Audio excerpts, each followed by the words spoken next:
મધ્ય ગુજરાતની સૌથી મોટી હોસ્પિટલ એવી એસએસજી હોસ્પિટલના શૌચાલય ગંદકીથી ખદબદી રહ્યા છે। પારાવાર ગંદકીને લઈને હોસ્પિટલમાં આવતા દર્દીઓ પારાવાર મુશ્કેલીનો સામનો કરી રહ્યા છે। શહેરની સહેજ હોસ્પિટલ વારંવાર તેની અસુવિધાને કારણે ચર્ચામાં રહે છે। તેમ છતાં પણ તંત્ર યોગ્ય પગલાં ન લેતું હોવાથી દર્દીઓ, સગાઓ તેમજ હોસ્પિટલમાં આવતા વ્યક્તિઓએ હેરાન થવા માટે મજબૂર બનવું પડતું હોય છે।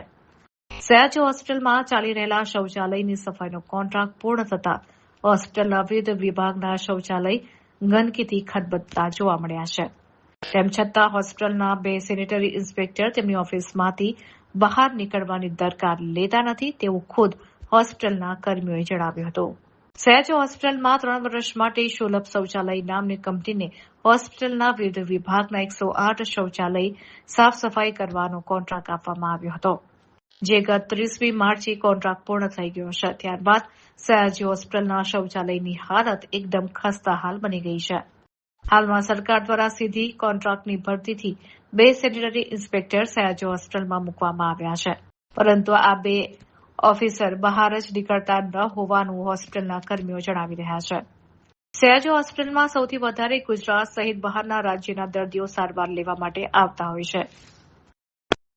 જોકે ગામડાના વ્યક્તિઓને વેસ્ટર્ન ટોયલેટમાં જવું ખૂબ જ અઘરું પડતું હોય છે। તેમ છતાં પણ હોસ્પિટલના વિવિધ વિભાગમાંથી દેશી ટોયલેટ કાઢીને રિનોવેશન બાદ વેસ્ટર્ન ટોયલેટ લગાડવામાં આવ્યા છે। તો શૌચાલયમાં લગાવવામાં આવેલ પાણીના નળ પણ લોકો કાઢી જતા હોવાની ફરિયાદો વારંવાર ઉઠી છે। મહત્વની વાત તો એ છે કે હોસ્પિટલના સેનેટરી ઇન્સ્પેક્ટર તેમની ઓફિસ અને આરએમઓની ઓફિસ આ સિવાય કશે જ જોવા મળતા નથી તેમ હોસ્પિટલના કર્મીઓએ જણાવ્યું હતું।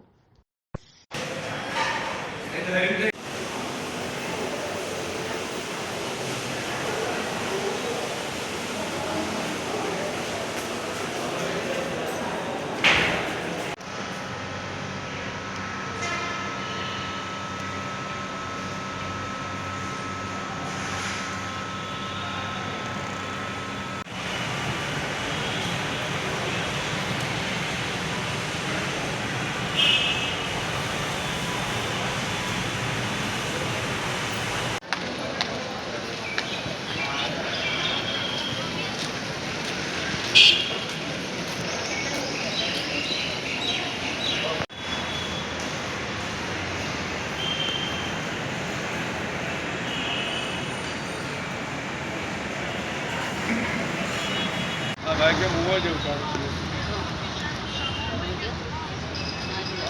એડો રકમ એડું ખોટું ખરાબ થાય તો એડું બોલી લડી ન આવે।